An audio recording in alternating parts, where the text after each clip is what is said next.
বিশ্বনবী বলেছেন জীবনে নামাজ ছেড়ো না রে বান্দা।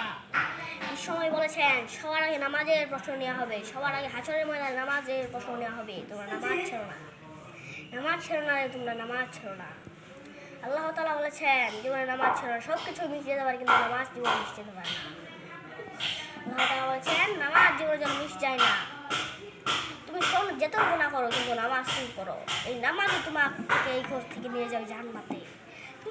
তোমার যে সম্ভাবনা, তোমার যে শক্তি তুমি জানোই না।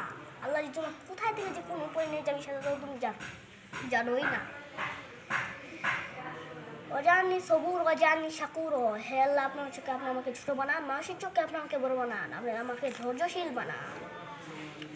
হে আল্লাহ, আপনি আমাকে ধৈর্যশীল বানান। আমি নামাজ পড়বো, আমরা অনেক নামাজ পড়বো।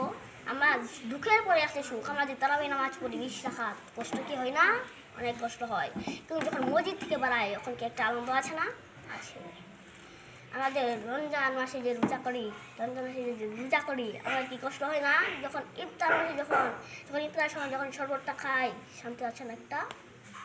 আমি যখন পরীক্ষা নেওয়ার জন্য ফলাফল নেই, এসএসসি পরীক্ষার জন্য টাকা দেই, সার্টিফিকেট নেই, এবার যখন আমরা পরীক্ষা দিয়ে পাস করি কি মজা লাগে না? অনেক খুশি হয়। এই জন্য তোমরা জীবনে কষ্ট ছেড়ো না। কষ্টই মানুষ বানিয়ে দেয়, কষ্ট ছাড়া মানুষ হয় না রে, কষ্ট ছাড়া মানুষ হয় না। তোমরা অনেক কষ্ট করো, তোমাদের ফল হবে জান্নাত।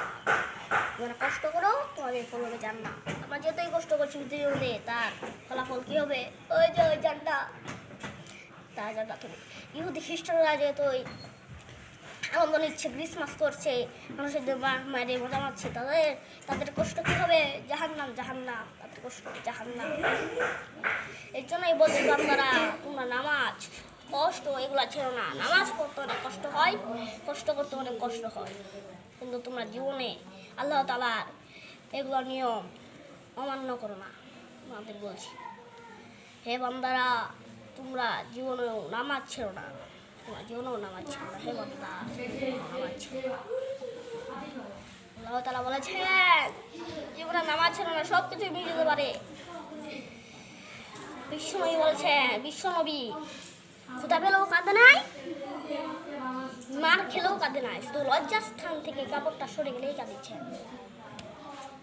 বিশ্বনবী বলেছেন, বিশ্বনবী ক্ষুধা পেলেও কাঁদে নাই, মার খেলেও কাঁদে নাই, শুধু লজ্জার স্থান থেকে কাপড়টা সরে গেলেই কাঁদছে।